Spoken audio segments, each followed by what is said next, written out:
Alright, legends, welcome along to the show. I'm your host, Rodney Stewart. This is Here's Rodder's Reviews, and I'm going to give you a show that you need to watch. I started this series a long time ago and completely forgot about it. There's some classic shows that I'm coming across these days simply because of my older brother. He's introduced me to so many classic shows over the years, like Chips and that sort of thing we've done on this series so far. But this one here, The ROCKFORD FILES. If you have never given this show a chance, you really need to check it out. This is absolutely fantastic, and one that I didn't think I would get into as in big bad way as I actually am. It was 1974 this first aired, and it's pretty much been repeated to this day on different channels.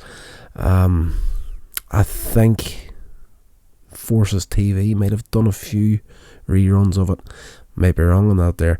We do have the DVD box sets right here, and we're currently going through it for the second time now.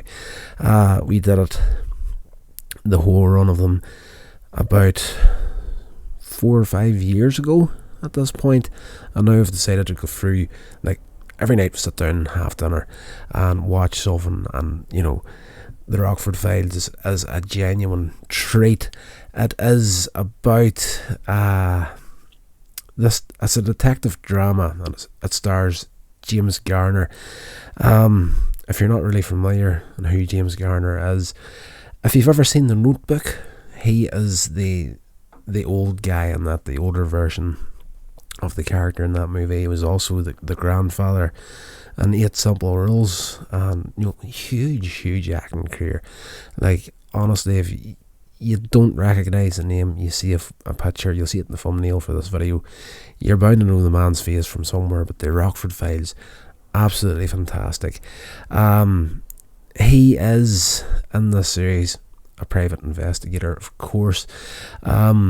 He served time in San Quentin prison in the 1960s due to a wrongful prosecution, and after being in there for 5 years, he was pardoned. He wasn't paroled, he was pardoned, released, and that's frequently mentioned throughout the series. Every time he gets into trouble, people bring up his criminal history, and he's like, there's a pardon that goes along with that criminal history.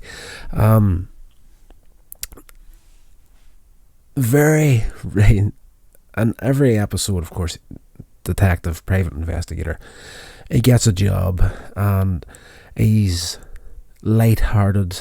He always wants to do the good thing or the right thing because of the long-suffering father in the series, Rocky, played by Noah Berry Jr. He is like the classic example of the good guy. And he is an ex-trucker. He doesn't like to see his son being a private investigator, and he's always worrying about him and trying to perhaps steer him to a different career, maybe be a truck driver like I used to be, son. But it's just not Jim's thing, and he goes after any job he can get his hands on, really. And very rarely does he get paid at the end of the episode. So every once in a while he does, but in most cases he doesn't, for one reason or another. Who else we got on here? Gretchen Corbett is in this here as Beth Davenport, Jim's lawyer and sometimes girlfriend. She is fantastic in this series. Joe Santos is in here as Sergeant Dennis Becker, Jim's friend on the LAPD, and another long-suffering character as well. Even though they're good friends, he is always on the short end of the stick with the higher-ups and the police department, because Jim's always coming in looking for a favour off Becker to get some information. Absolutely fantastic. The big rule for Jim Rockford is, if he investigates something that has to be a closed case, if it's something that the police are actively investigating, he can't touch it. because of whatever rules they're under in that. But if someone comes with a private case or a case that has been not solved by the police, he's more than willing to get into that there. Stuart Margolin, I hope I pronounced that name right, is Angel. He's Jim's former prison friend, and you couldn't trust the man as far as you could throw him. He's a pathological lying con artist and schemes constantly and gets Jim into trouble, but still remains his friend, because there's just this weird sort of bond between the two of them that it's sheer 70s goodness. Absolutely fantastic. The show itself is fairly serious, extremely serious in places, but there is dry humour and wit dabbled throughout every episode, and just in the way people even describe things from time to time has me in fits of hysterics. There's a few things in the show here now that mightn't fly too good for the modern audience. Everybody's delicate little flowers these days and can get upset at pretty much anything, and you might get a thing or two within the Rockford Files that maybe trigger a few people, but for the most part, absolutely fantastic. The series is immensely good. I'm enjoying the life out of it, and the storytelling in it is absolutely fantastic. The episodes are about 45 minutes long, and the amount of stuff that they pack into the episodes is unreal.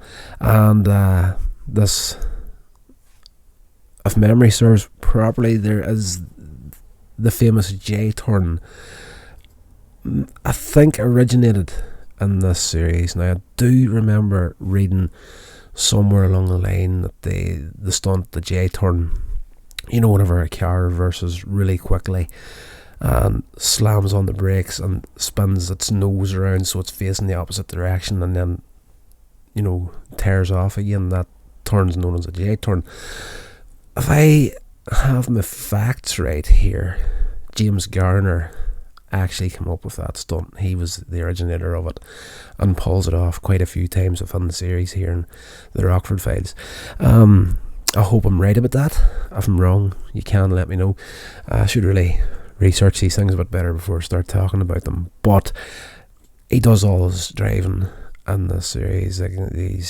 The man is beyond talented. A lot of great driving stunt work. People are, these days in most shows, you'll have a low trailer with a car on it and the camera's all outside it and whatnot, and the drivers, and they're acting and they're pretending to be driving. But in the Rockford Files, you can clearly see that he's actually driving the car every time. Absolutely fantastic. Brilliant show. If you've never checked it out, do yourself a favour, sit down, give it a go.